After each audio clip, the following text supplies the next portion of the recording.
loud honk sounded as the car in front of me came to a sudden stop. Something had dashed across the road, something large. I slammed my foot down on the brakes and prayed the icy road wouldn't allow yet another fender bender. It was hard to make out any shapes through the thick veil of the blizzard's harrowing symphony, but I could tell that whatever had crossed the highway had done so with speed and precision. Maybe a moose, I thought to myself, paying no further mind to the matter. I reclined into my seat and turned up the volume on the radio. Frank Sinatra's "I've Got You Under My Skin" filled the cozy insides of my SUV, and I felt my heart rate steadily stabilize. It had been several hours since I left my hometown, and now I was surrounded by an endless expanse of white as far as the eye could see. There should have been a forest on either side of the highway, but with the severely deteriorating weather conditions, it was impossible to make out anything farther than 6 feet away. As I tapped my fingers on the steering wheel in perfect synchronization with the song,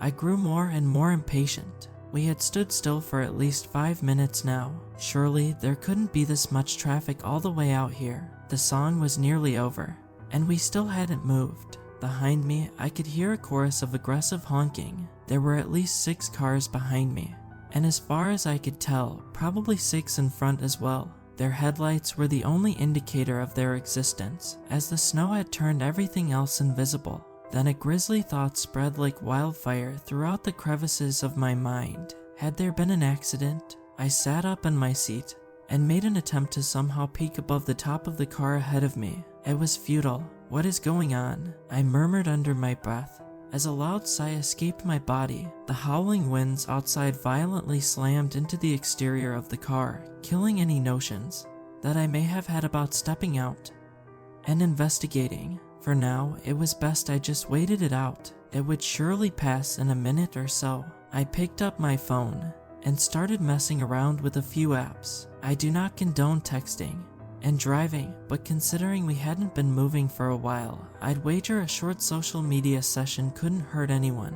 And besides, it didn't look like I was going anywhere anytime soon either. I even glanced over to the half-empty bottle of Jack Daniels that laid unassuming on the floorboard of the seat beside me, but I decided against it for now. Prior to this traffic jam, I had been visiting my extended family for the holidays back in my hometown. Due to reasons we don't need to delve into, I was forced to leave earlier than I'd initially expected, which was fine by me as I couldn't stand another second of chatty family drama and that awful holiday cheer. Forgive me if I'm sparse with the details, but for privacy's sake, I won't disclose the name of the town I departed from, nor where I am currently headed. All you need to know is that the road I was traveling on was located pretty far up in the northwestern region of the United States, and it was absolutely freezing. Some time passed, and the vehicles on the road hadn't moved an inch. It was as though they were rooted to the icy foundations below. Dauntingly, I observed as the car in front of me was in the process of getting devoured by the rapidly growing snowfall. Its tires were nearly completely engulfed, and I figured that it wouldn't be long until getting home in time to watch today's football game would be the least of my concerns. Then, growing in the distance, were sirens. I looked up from my phone and directed my gaze toward the side view mirror, and saw a faint blinking blue light penetrate through the thicket of snow. The ambulance zoomed past me at breakneck speeds, and shortly after, a police car followed. This only reaffirmed my belief that something terribly wrong had occurred. I scrolled through my phone and continued as usual, though my digital endeavors would prove to be quite fruitless. The longer I used my phone, the worse the connection seemed to get. TikTok and YouTube videos began buffering, and other apps that required internet connectivity wouldn't even load. I'm by no means a physicist, tech guru, meteorologist, or whatever the appropriate title for this would be, but I surmised that the ongoing raging storm could be linked to the shortcomings of my phone's signal. Incidentally, I was also in the middle of nowhere, 40 minutes away from the nearest settlement, and 3 hours away from the closest city. The remoteness of my location would surely also have an impact on my... A light tapping on the window caught me off guard, and I jolted in my seat. Prep, I thought, as the sight of a bulky police officer greeted me on the other side of the glass. By the looks of it, he had been out in the storm for way too long. His cheeks were glowing pink, and he had snowflakes stuck in his burly mustache. I quickly stowed my phone in my pocket and rolled down the window, preparing to explain why I was on my phone in traffic. But the officer didn't care about any of that. "Good evening, sir," the officer started. "There has been an incident further up the road. Right now we're trying to. Could you turn that down?" He gestured toward the radio. Sorry officer, of course," I replied, dialing the scroll wheel of the volume button all the way down. "As I was saying, we're trying to evacuate this whole area. Once I've gotten to the final car at the end behind you there, and I've gotten him to start backing up, I want you to follow him immediately." "You want me to drive in reverse?" I questioned, a quizzical grimace stretched across my face. "Road's too narrow. Right now, I don't see any other option. Unless you want to try turning around and risk ending up in one of these ditches here," the officer said with a slight smirk. But before I had the chance to say anything else, a thundering bang sounded a couple of yards in front of us. The winds carried the sound with ear-splitting accuracy. The officer reacted immediately. Hovering his hand above the pistol in his holster, he took a few steps back and tried signaling in on his shoulder-mounted radio. Another bang echoed through the harsh wind, followed by another, then another. The sounds were unmistakable. They were gunshots. He drew his pistol and rushed toward the source of the sounds. I watched as he slowly faded from view. A void of white had swallowed him whole. I stared in shock for a couple of minutes, expecting the officer to return any moment, but he never came. A small mass of snow had started accumulating inside my car, so I quickly rolled up the window. I could hear another set of muffled gunshots joining the already dominant ones. It sounded like they were completely emptying their magazines into whoever or whatever. Then, in perfect unity, the sound stopped. The silence weighed heavy. As I sat in anticipation, my mind was flustered with thoughts and ideas, but the prevalent feeling that occupied my body was a creeping sensation of dread. Just what the hell was going on? I anxiously tapped my fingers on the steering wheel. In a moment of weakness, I once again looked over to the liquor bottle on the floor. I hadn't gone this long without a drink in years. One sip wouldn't hurt, right? Just to calm my nerves. If I was discreet enough, the officers would have no way of knowing. Just as I leaned over to the passenger side to pick the bottle up, my vehicle violently trembled. Something powerful had slammed into my car. I cursed loudly and rose back up, abandoning the bottle. I frantically searched around, looking for any signs of the perpetrator. I scanned my rear view, the side window, and even the passenger side window. Nothing but a flurry of white specks. Then I noticed something in the blizzard in front of me. A black silhouette grew larger and larger, and soon I could make out what it was. A man, no, two men, and they were running towards my car. But these guys weren't police officers, nor any of the paramedics that had arrived earlier. They must have been the denizens of the cars in front. And then, two more people appeared behind them, either giving chase to or following the two men in front. As they inched closer, I could properly see the expressions carved into their faces. They were terrified. They looked as though they had seen a ghost. The first two men ran past my car. They didn't even look at me. Shortly after, the two people behind them followed, a woman and a boy. They hurried across the ice at great speeds while at the same time exercising caution so as to not slip and fall. Before I had the chance to react, they were gone, having once again been consumed by the endless white void.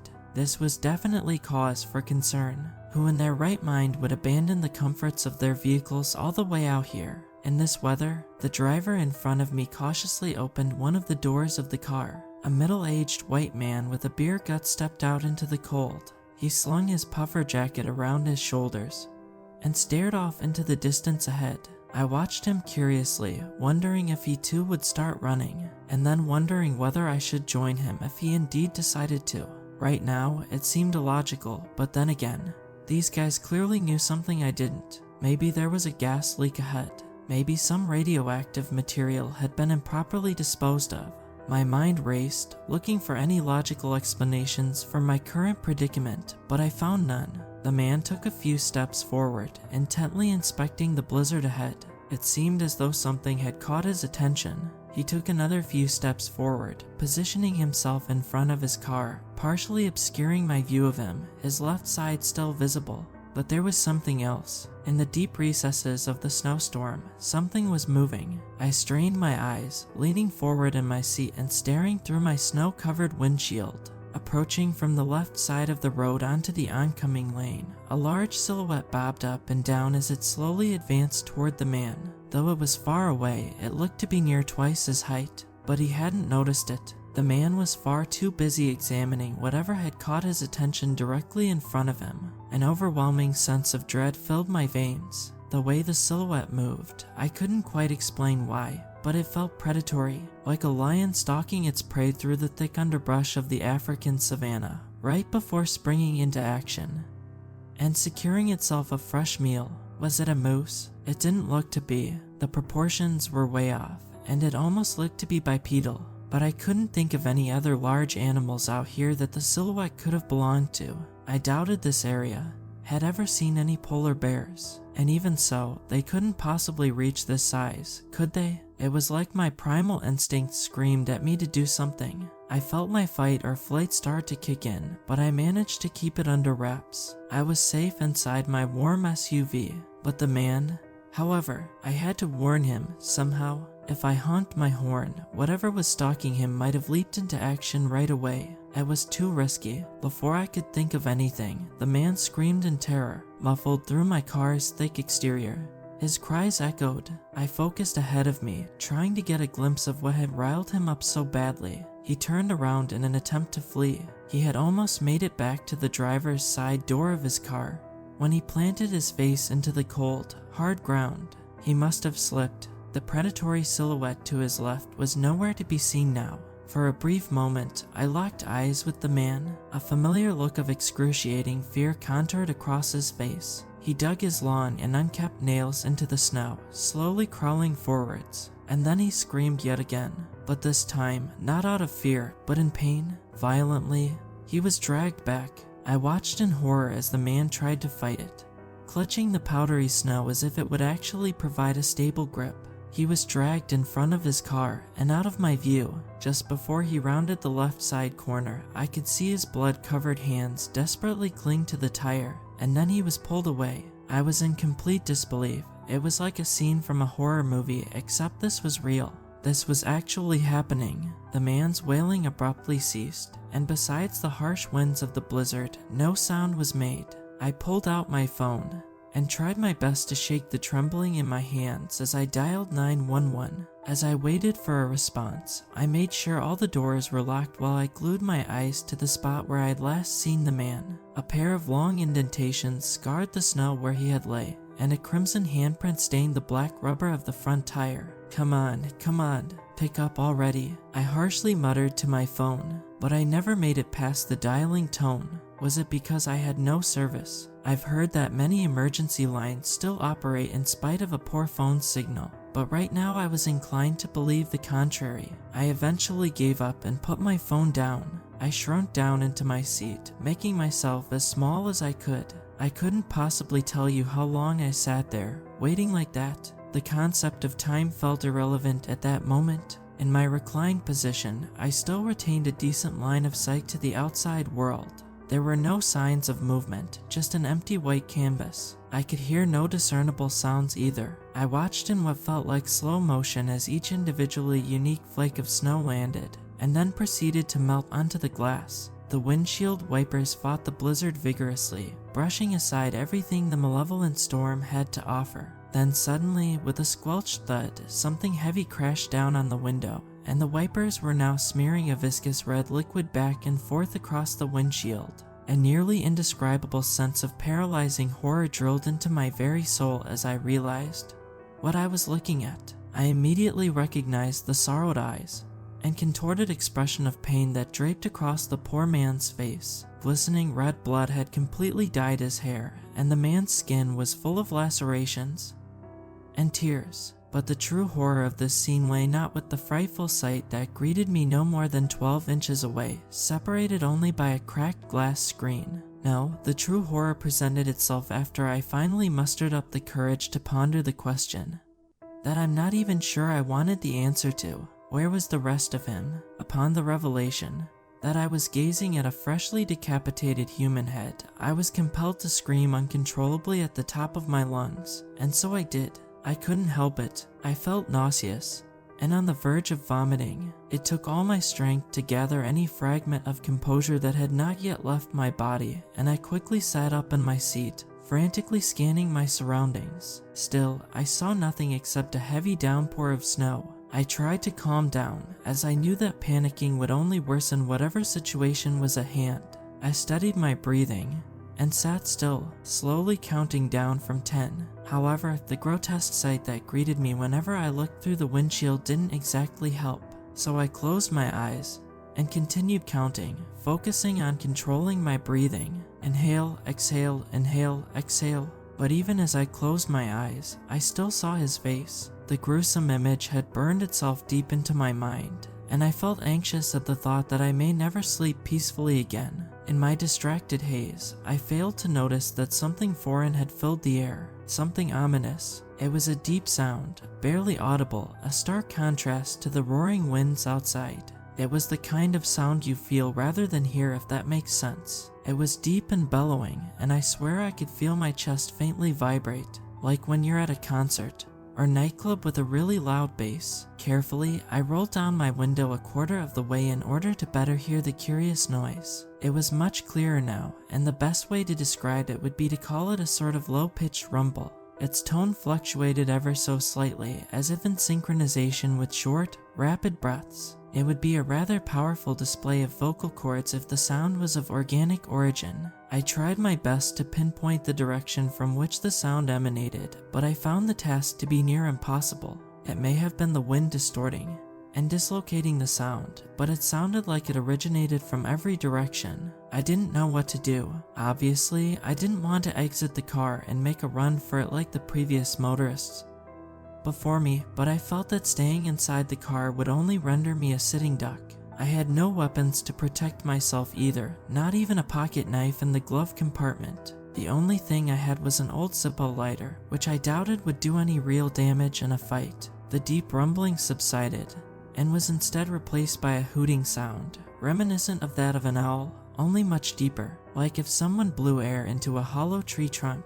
But this sound was easy to pinpoint, and I could discern that it was coming from behind the car in front of me, where I had last seen the man before his untimely demise. I fixed my gaze toward the source of the sound, expecting to see its owner peeking around the edges of the vehicle at any moment, when I suddenly heard another, identical set of deep hooting coming from my left side.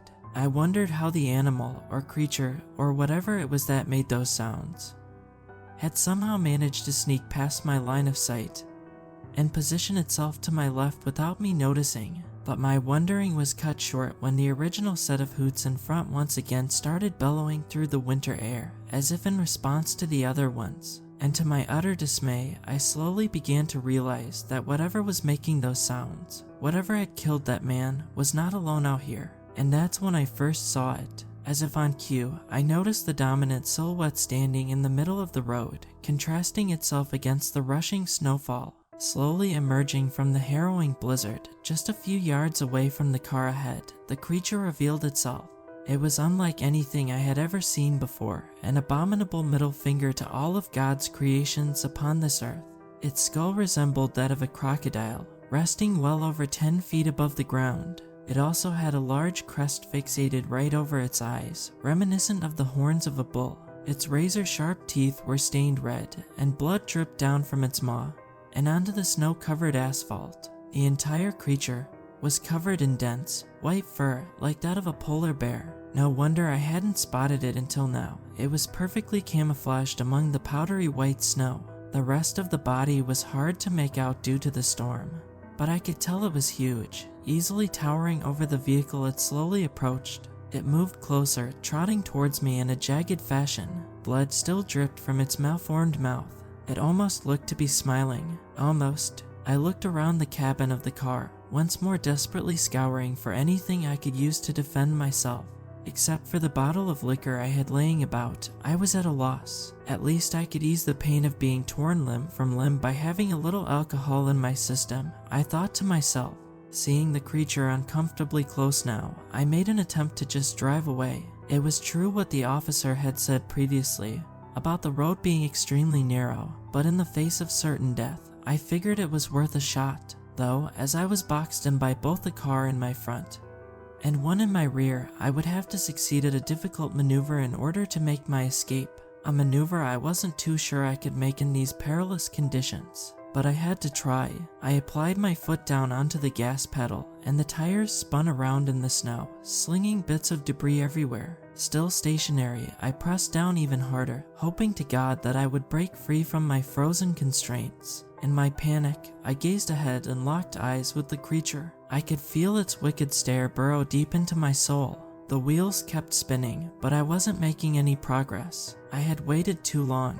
It was as I had feared earlier. I was trapped. There was nowhere to go. An ear-splitting hoot sounded just a few yards away, and I saw the creature had stopped in its tracks. It raised its head and let out another hoot. "What the hell do you want?" I sobbed, punching the steering wheel in frustration. The wretched thing cocked its head and let out yet another vocalization. It was as if it wanted to grab my attention or to distract me. Before I knew it, I felt a searing pain aching throughout my body, and my world was turned upside down as a powerful force slammed into the left side of the car, sending it flying. The SUV toppled over, accompanied by the sounds of crushing metal. Thankfully, I was wearing my seatbelt, or else I would have probably broken my neck while tumbling around inside the car like dirty laundry in a washing machine.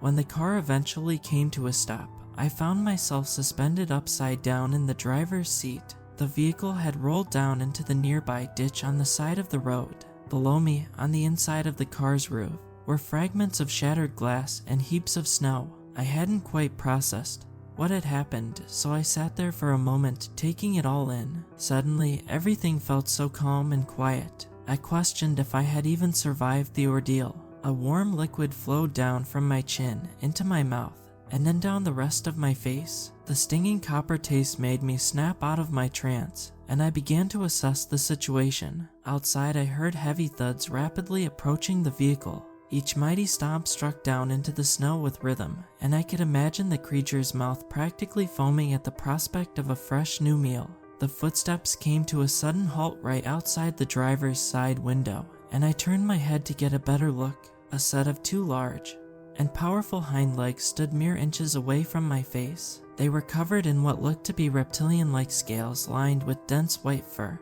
and the creature had 3 long nails that protruded from each foot. The deafening scraping of metal filled the air.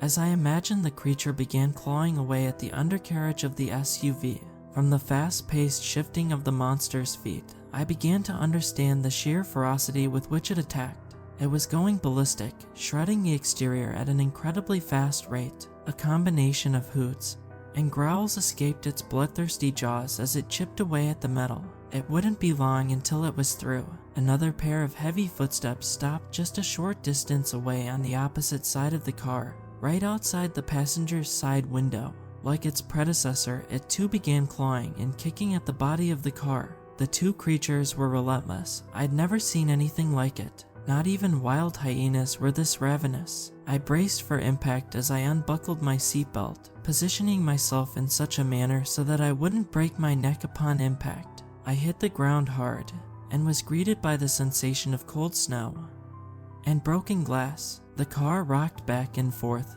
as the creatures violently attacked. It was obvious I couldn't stay in here for long, but escaping the crushed remains of my vehicle and running out on foot didn't seem favorable either. I felt a deep desperation begin to set in as I realized I would most likely not live to see another day. This was it. Just as all hope had faded and I began to accept my fate, my arm brushed up against a cold and oblong object. I shifted my body around to see what it was, and a light bulb ignited inside my head as I gazed upon the still intact bottle of liquor that laid on the floor. My hands trembled as I reached deep into my pocket and extracted my old Zippo lighter. However, I examined the Jack Daniels and gauged that the contents inside would not be enough for the powerful reaction I was hoping for, so I opened the glove compartment and began searching. Ah, there it is, I cheered as my fingers grazed upon the bottle of scented hand sanitizer, an old relic from the pandemic.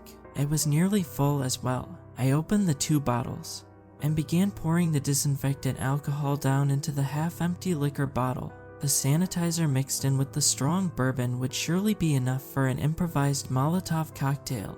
I ripped off a piece of cloth from my shirt and stuffed it down the bottleneck.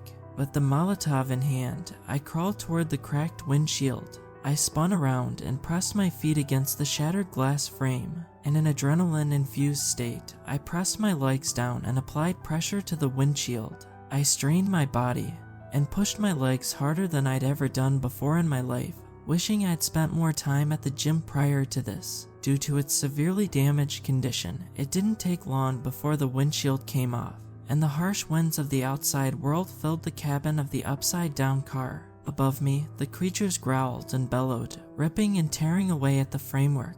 I could see narrow slivers of light begin to penetrate the underside of the car, meaning they were nearly through. I crawled through the new opening and out into the unforgiving blizzard. I feared that as soon as I stepped outside, one of the creatures would promptly place my head in its jaws, and I would be done for, but that never came. It seemed that they were too preoccupied with getting through the hard exterior of the SUV, and they had failed to notice that I had made my crafty escape. I kept crawling along the snow, praying to God that the beasts wouldn't turn their hideous heads, and discover the easy meal slithering away right beside it. I didn't dare look back either. I couldn't bring myself to face the abominable animals. Once I had achieved a satisfactory distance away from the car, I finally turned around and rose to my feet. I ignited my lighter and set the Molotov cocktail ablaze. Don't try this at home, by the way. With all my remaining strength, I hurled the flaming bottle at the heap of scrap metal that used to be my car, and watched in glory as the fire began to rise. I even think I hit one of the creatures, as I heard a dazzled yelp cry out. The flames weren't nearly big enough to cause a massive explosion or anything, but it was just enough to distract the creatures so that I was able to make a run for it. I ran back onto the road and continued past all the vacant cars that stood further up.